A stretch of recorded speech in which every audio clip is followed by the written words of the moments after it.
Bueno, y justamente nuestra siguiente invitada es Carol Fernández Jiménez. Carol nos va a hablar de dispositivos de escucha psicoanalítica con con trabajadores de la salud mental. Entonces vamos a cambiar un poco el contexto. Esta vez vamos a trasladarnos a esos espacios que están desde el lado de la clínica, de la psicología de la salud. Carol es doctora de teoría crítica por el 17, que es el Instituto de Estudios Críticos de México. Ella es magíster en psicoanálisis, subjetividades y cultura de la Universidad Nacional de Colombia. Es psicóloga de la Fundación Universitaria Los Libertadores y es líder de investigación de psicosis y psicoanálisis de la Fundación de los Libertadores. Es docente investigadora en esta misma institución y es psicoanalista dentro del ejercicio de práctica psicoanalista. Entonces, Carol, te damos una gran bienvenida. Qué rico tener una voz de una experta que está justamente no solamente en este campo, sino que está dentro de nuestro contexto colombiano. Hola, muy buenos días a ustedes. Muchísimas gracias por la invitación extendida, por permitirme hacer parte de esta jornada tan importante en la cual también han venido participando maravillosas personas que con toda su experiencia de años de trabajo en el campo de la práctica clínica y por supuesto de los estudios teóricos nos aportan muchos elementos para pensarnos justamente en las diferencias, en dar un lugar a esas diferencias, ¿no? Y bueno, aportar elementos para el abordaje de los mismos y su reconocimiento. Listo, muchísimas gracias, Carol. Entonces vamos a darte ahora sí paso a que puedas iniciar con tu ponencia. Les recuerdo a todos los que nos están escuchando, a todos los que nos están viendo, que en el chat pueden ir dejando sus preguntas para que al finalizar la ponencia, Carol nos pueda dar respuesta a las mismas. Carol, muchas gracias. A usted. Bueno. Arrancamos con la presentación. Yo vengo a hablarles, a compartirles en esta mañana de hoy sobre una propuesta que venimos trabajando con un colega que hace parte de la Fundación Surcos IPS, una fundación muy conocida acá en Bogotá, en la que se brindan servicios de atención en salud mental a poblaciones con algunas afectaciones psicológicas, particularmente los autismos, y allí con mi colega Esteban Obando, bueno, hemos tratado de proponer un trabajo que nosotros denominamos un dispositivo psicoanalítico pensado para los terapeutas que trabajan en ese escenario. Una fundación que, por cierto, tiene una particularidad, y es que ha permitido que desde el psicoanálisis se puedan proponer allí otras praxis, otras prácticas distintas a los modelos predominantes en psicología, con un objetivo muy en coherencia con la ética psicoanalítica, ¿no? Del reconocimiento allí de un sujeto, la posibilidad de reconocer justamente las diferencias, de otorgar palabra a ese quien usualmente se le niega la palabra o pareciera que se le desconoce, ¿no? ¿Por qué la propuesta? Siguiente, por favor. Por dos elementos en particulares. Por un lado, nosotros reconocemos, y bueno, a partir de estudios que también articulan la clínica y la política desde el psicoanálisis, sabemos muy bien que para el abordaje no solo de los autismos, sino en general de las diferencias, de esas otras subjetividades aparte de la neurosis, usualmente en las instituciones, en el ámbito institucional, se privilegian modelos de atención que tienen como objetivo la normalización del diferente, la neurotización, hablemoslo, la neurotización del psicótico, la neurotización, ¿por qué no?, del autismo, la reeducación del mismo, bajo una consigna, que esa no es otra consigna que la salud mental, una consigna que, como bien se ha discutido en el ámbito del psicoanálisis, de la teoría crítica, va muy en concordancia con una clara política económica que no es otra que la neoliberal, ¿no? El discurso de nuestra época. Y cómo para esa política neoliberal se hace necesario o se demanda mucho mejor la existencia de solo una forma de estar en el mundo, y esta forma, digámoslo, en un concepto más técnico, no es otra que la neurótica, ¿no? Un neurótico obediente a las exigencias de este discurso que nos pide ser felices, que nos pide ser productivos, que nos pide casi que en ese orden de la productividad reducirnos a otra cosa que no es la de objeto. No hay un sujeto, digamos, con su propia subjetividad, que tiene posibilidad de interpelar, sino por el contrario, muy obediente a esas exigencias discursivas que no son otras que las de producción y consumo, bajo una ilusión, ¿no? Ilusión de que tenemos objetos, tenemos mejor calidad de vida, pero bueno, sabemos que ello no es otra cosa que una ilusión.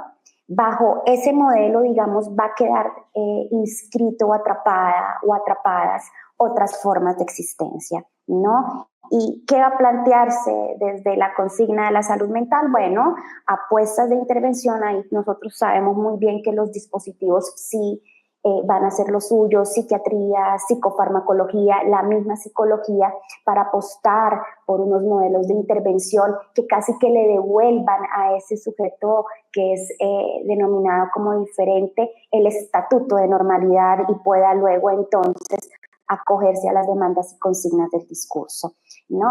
Luego entonces nuestra propuesta entiende, digamos, este contexto, y nos pensamos justamente un dispositivo de trabajo con los terapeutas que posibilite el reconocimiento del autismo como otra modalidad de existencia. Bien, siguiente, por favor.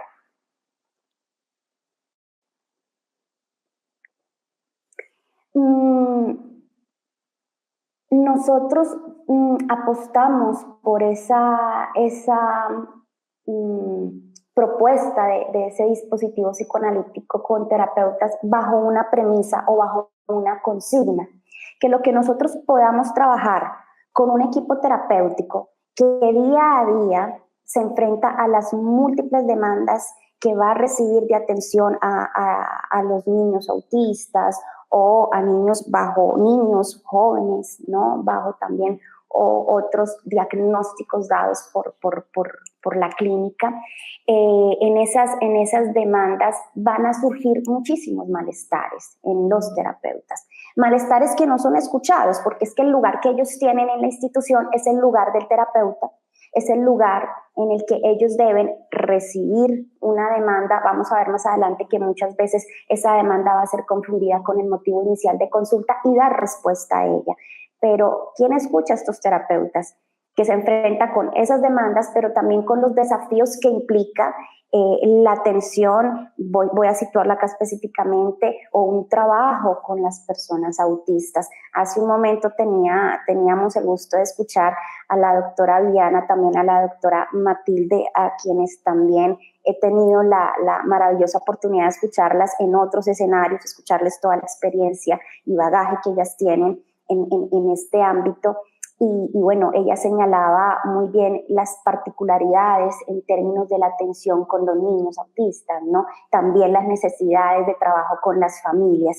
Y nosotros lo que estamos vislumbrando con nuestra propuesta de trabajo es que también se hace necesario darle un lugar a los terapeutas para que hablen de sus malestares, para que puedan tramitar los mismos bajo la consigna de que lo que trabajemos con ellos va a tener un efecto sobre el trabajo que realizan con los niños, ¿no? El trabajo que realizan con los autistas, y por supuesto también el trabajo con las familias. Es una praxis para nosotros, una praxis que permitirá valorar, alojar el saber que los sujetos autistas tienen, como muy bien señalaba la doctora Matilde, y que también los padres tienen.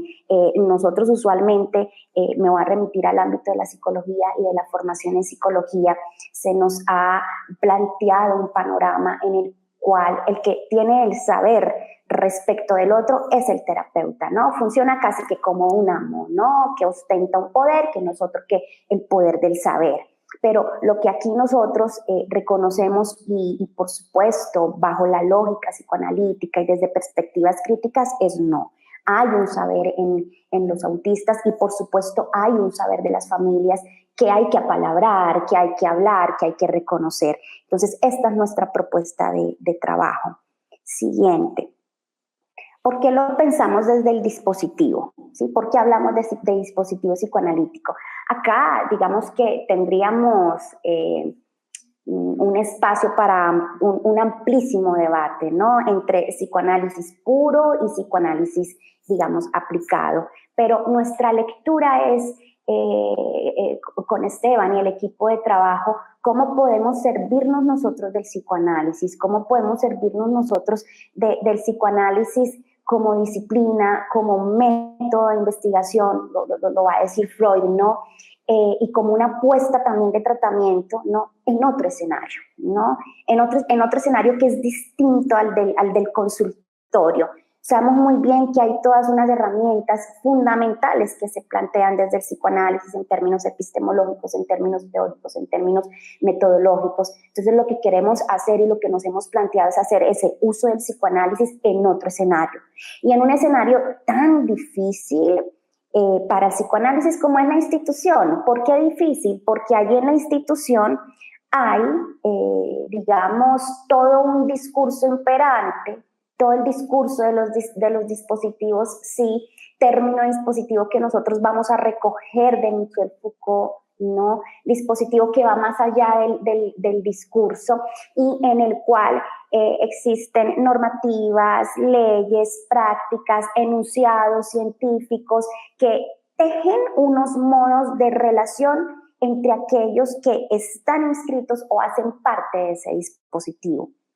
Sí, muchos dispositivos, por ejemplo, pensémonos en los dispositivos de disciplinamiento en el siglo XIX que Foucault va a estudiar ampliamente, tenían sus efectos en los modos en que las personas se relacionaban en ese entonces. Nosotros decimos, ¿por qué no hacer uso de un dispositivo psicoanalítico? Aunado a ello que hemos encontrado varias investigaciones en Argentina, por ejemplo, en el cual se apuesta por el dispositivo psicoanalítico como una propuesta metodológica para configurar escenarios de escucha.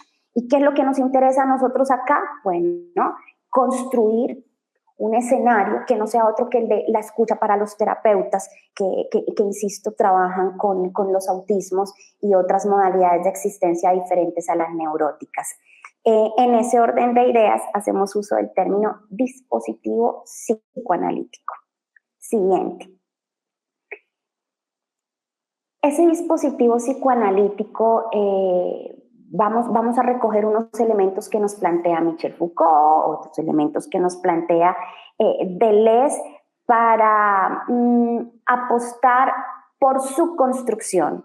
Insisto, en un escenario particular que no es otro que el de una institución de la salud mental, prestadora de servicios de salud mental, que nos ha abierto sus puertas para desarrollar esta apuesta desde el discurso psicoanalítico, ¿no?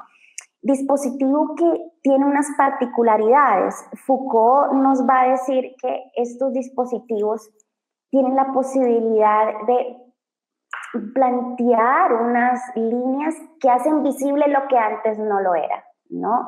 Yo creo que va muy en consonancia con la praxis psicoanalítica, que es la de quitar el velo en un momento dado. Estoy pensándome en ese momento de ver que plantea Lacan, aquel momento en el que podemos encontrarnos con aquello que siempre ha estado, pero que desde una lógica, digamos, inconsciente, estaba esperando a ser articulado. Entonces, Foucault nos plantea, ojo, el dispositivo nos permite de alguna u otra manera hacer visible lo que antes no lo era. Nosotros vamos a decir, por supuesto, en tanto que nos pensamos ese dispositivo psicoanalítico bajo dos premisas que también Freud nos las enseña, Lacan las va a retomar, teniendo en cuenta la estrategia y la táctica que tiene el analista en su praxis, estrategia que no es otra que la asociación libre, esto es dar la posibilidad que la palabra se vehiculice, y una táctica que no es otra que la transferencia. Sabemos muy bien que por ahí va a empezar a circular no solo un enunciado, sino se va a hacer patente la enunciación. Insisto, eso que hace visible lo que antes no lo era. De ahí que nos vamos a estar moviendo en una dimensión que no se queda en el enunciado, sino que pasa al plano de la enunciación, en el cual emergen, digamos, aquellos significantes que no estaban en las cuentas, o esas otras articulaciones significantes que de alguna u otra manera van performando, ¿por qué no?, el decir de un sujeto. El dispositivo permite líneas de subjetivación, ¿no? Líneas de subjetivación, ¿a qué hacemos referencia con ello? Al posicionamiento por parte del sujeto respecto de su dicho y respecto del decir. Esto es, que aquel que nosotros estamos escuchando, en este caso los terapeutas, se posicionen respecto de aquello que ellos están diciendo. Más adelante voy a traer unos ejemplos muy puntuales, porque en un momento dado, y cuando pensemos, nos estamos trabajando en la institución, pareciera que no hay un posicionamiento, no hay posibilidad de un posicionamiento subjetivo. Entonces, en la institución se nos plantea que debemos tener una meta de atención mensual de 86 sesiones. Eso quiere decir que en el día yo debo hacer 14, pero no damos abasto, estamos extenuados con tantas sesiones y surgen decires interesantes tales como: bueno, pero parece que hay, digamos, unas especies de reconocimiento económico si nosotros logramos superar la meta. Y uno, hay un reconocimiento económico si logra superar la meta, pero de otro lado está la queja por tanto trabajo. En el momento en que se logran posicionar, reconocer lo que hay tras de ese dicho y reconocer también que claro que ese malestar y ese cansancio también obedece a la manera en que se posicionan frente a esos pedidos tan seductores, ahí vemos que la situación es otra, ¿no? No es solo que la institución nos demanda a nosotros, no es solo que la institución nos exige, sino en qué medida el sujeto también hace parte de esas lógicas y de esas demandas. Entonces, ¿de qué manera se está posicionando en ese escenario institucional? Bueno, eso es algo que se empieza a develar, digamos, con la construcción de un dispositivo. Pueda decir en este momento que el dispositivo no es que se instale, ¿no? El dispositivo lo vamos construyendo. Considero que es un ejercicio transferencial, ¿no? Se construye entre nosotros los investigadores que llevamos la propuesta, entre los terapeutas y entre los administrativos de la institución. No es que lleguemos con esa apuesta, sino que va a ser un ejercicio en el cual, a partir de la transferencia, voy acá a introducir un término muy lindo que me enseña Freud: amor al saber. Por eso él llama a su texto puntualizaciones sobre el amor de transferencia, un amor que no es otro que el amor al saber. Sí, si movemos, sabemos muy bien allí, si planteamos un escenario para la interrogación, un lugar para la articulación de saber, sabemos muy bien que por ahí tenemos, digamos, un terreno abonado para la construcción de este espacio de escucha que denominamos dispositivo psicoanalítico. Dispositivo en el que también se da lugar, ¿no?, a unas líneas de ruptura, ¿no?, de fisuras, ¿no? Empiezan a surgir las fisuras, las rupturas, a partir de lo que los sujetos que hacen parte del dispositivo, los terapeutas, interrogan. ¿Y qué interrogan?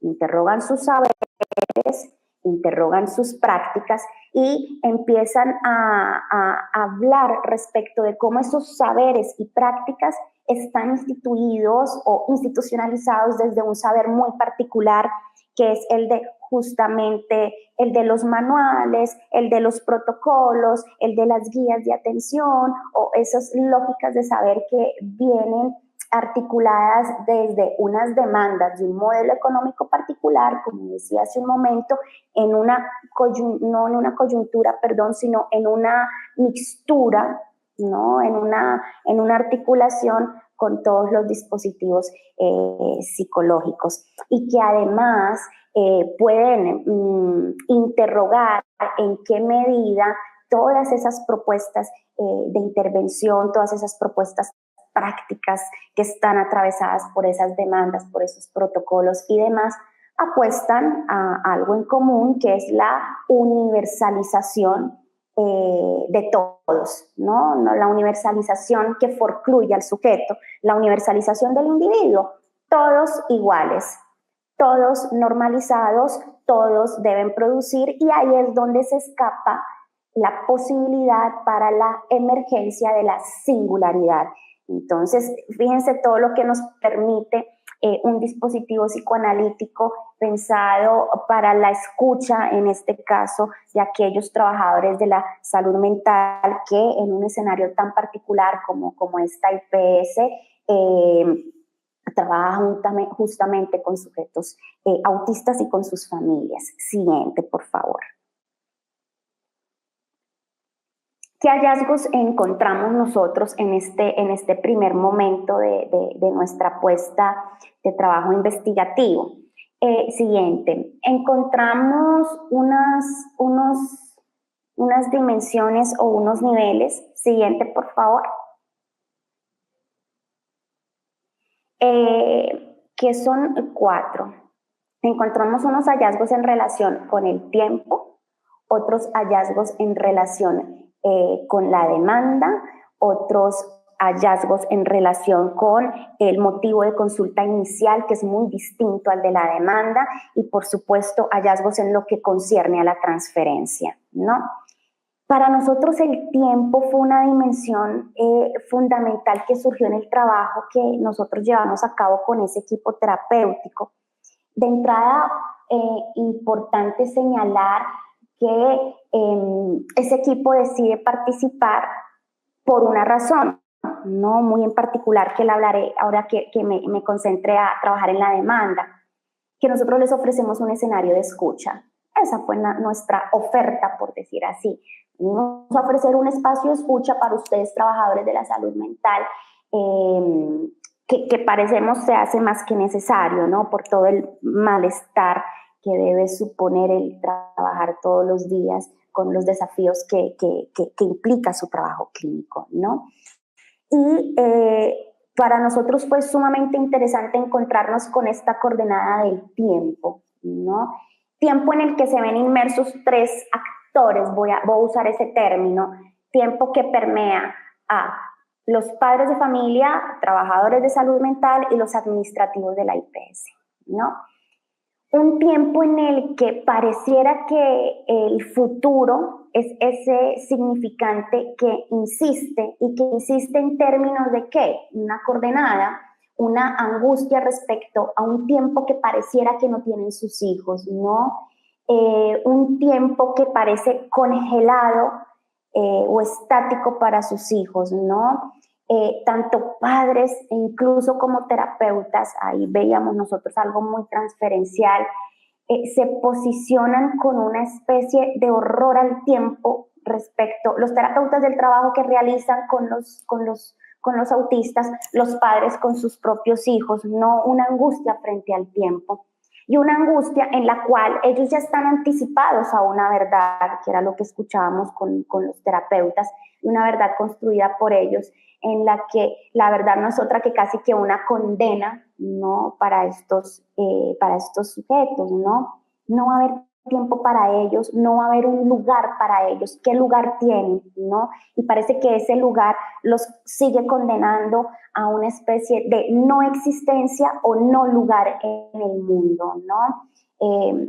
Una preocupación respecto de ¿y qué va a pasar con los niños cuando los padres no estén? Eran las inquietudes de los terapeutas. Y por parte de los padres la preocupación que se trasladaba a través de los terapeutas es ya no nos queda tiempo para los niños, ¿no?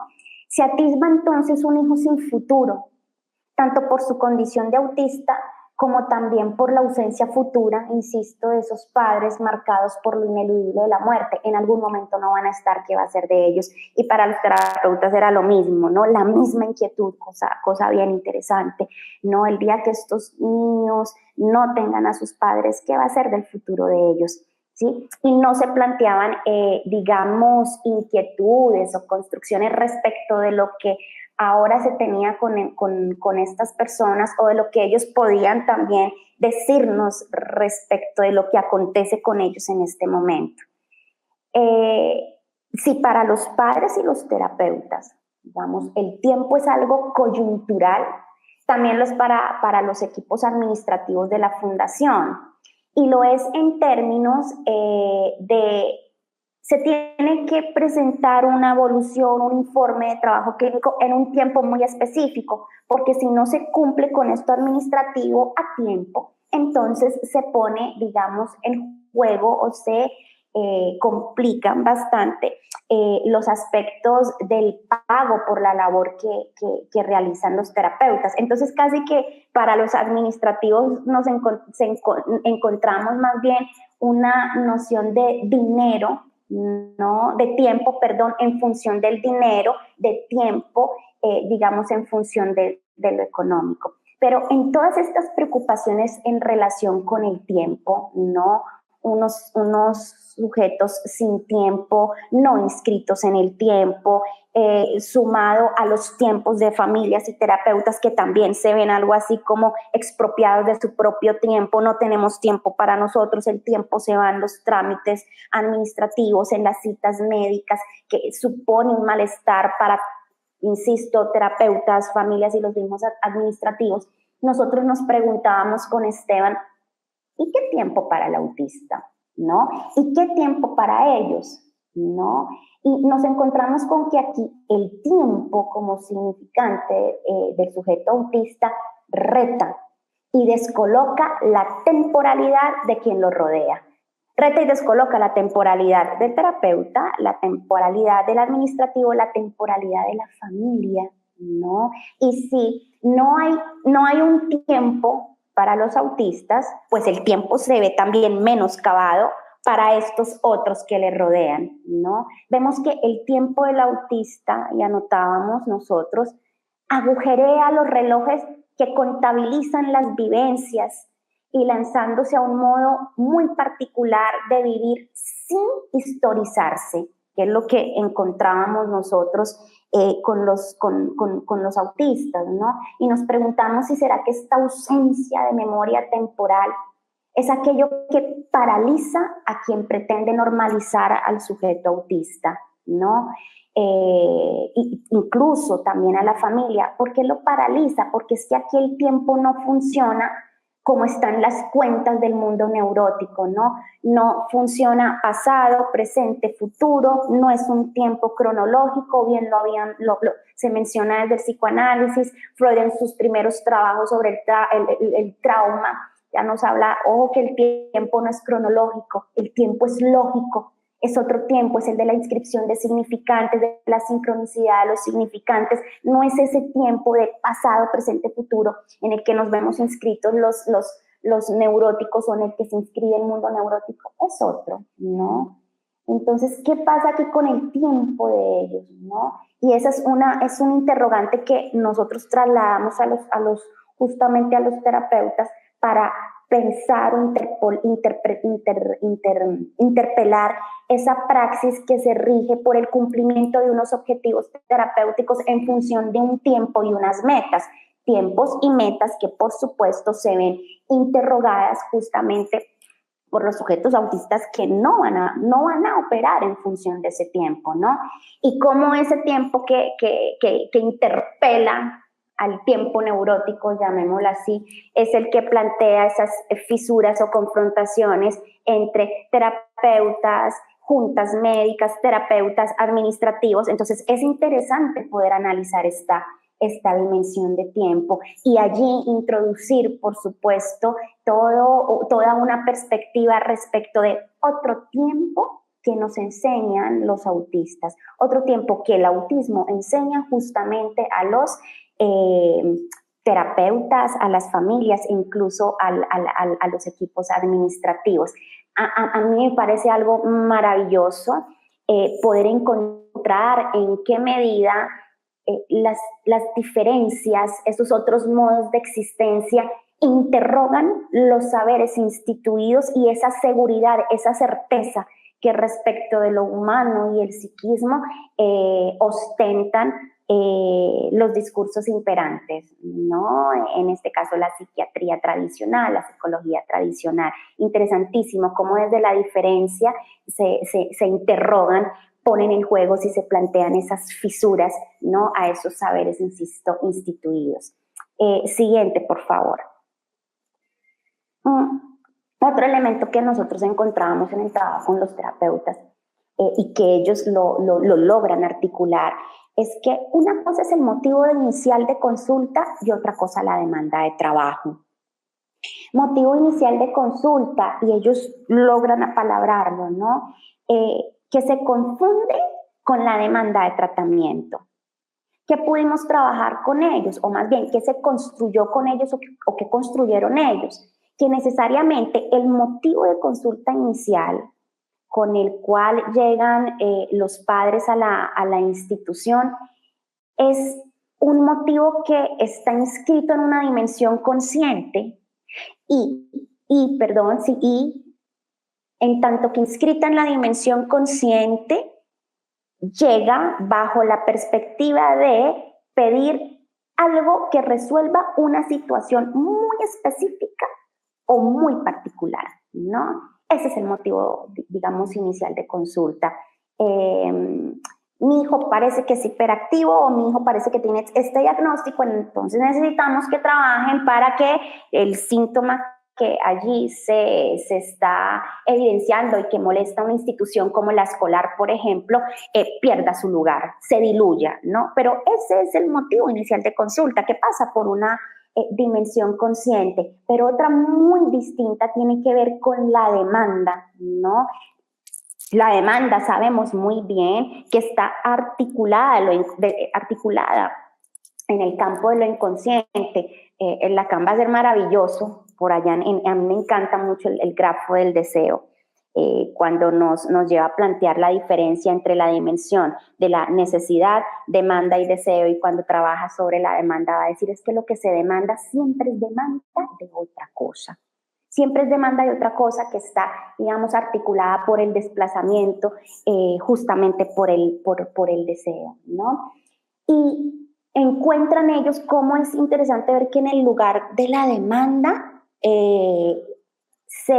se plantea o se pide por parte de los padres, las familias o quien hace función paterna, materna con los autistas, se demanda sostener el lugar que tiene el autista, porque justamente sostener, voy a ponerlo en estos términos, ese niño enfermo o ese sujeto enfermo o ese sujeto con esas características me permite a mí un lugar de existencia, ser la que acobija, ser la que abriga, ser el que tiene una existencia planteada a partir de ese lugar de brindarle al otro, digamos, ese abrigo, que si no están en esa condición, que si se llega a mejorar, no, pierdo yo este lugar.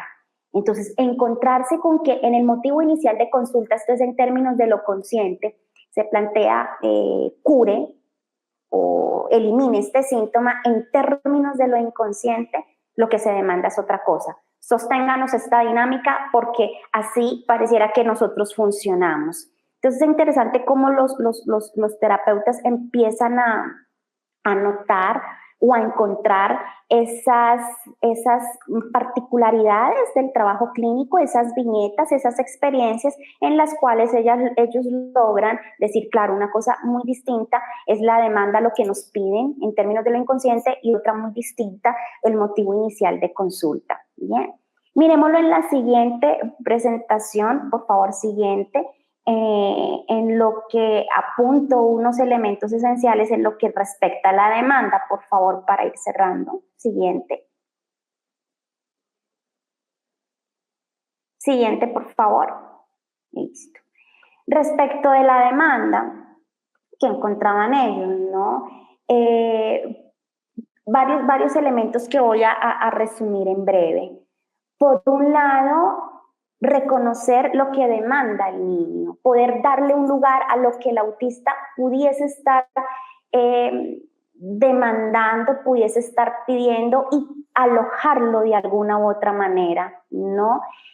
Sabemos que es difícil, bien lo mencionaba incluso hace un momento la doctora Matilde, bueno, la transferencia con el autismo es muy distinta, es bastante compleja y hay que tener unas posiciones muy claras respecto al trabajo que se haría con ellos, preguntas incluso que se harían con ellos, que no son las mismas que se harían con la neurosis. Pero en todo caso, nosotros lo que nos preguntamos o lo que trabajábamos con los terapeutas es cómo darle lugar al menor, cómo darle lugar al autista para que algo de lo que él nos plantea pueda articularse como un pedido que debe ser escuchado. Teniendo en cuenta que el autismo se presenta para la institución como un elemento a ser tratado, reeducado, normalizado. ¿Cómo interrogar esas lógicas y darle otro lugar al autista? Al mismo tiempo, sabemos muy bien que las familias nos demandan acoger la demanda de la familia, no acoger demanda de la familia que de alguna u otra manera permite articular un trabajo transferencial. Sabemos muy bien que fue posible, o lo que ha hecho posible que se instale este dispositivo de trabajo es por una demanda que también tienen los terapeutas, ¿no? ¿Cuál es la demanda? Ser escuchados. Allí donde no pueden ser escuchados en el día a día de la institución, bueno, ofrecemos un espacio en el que pueden hablar de sus malestares.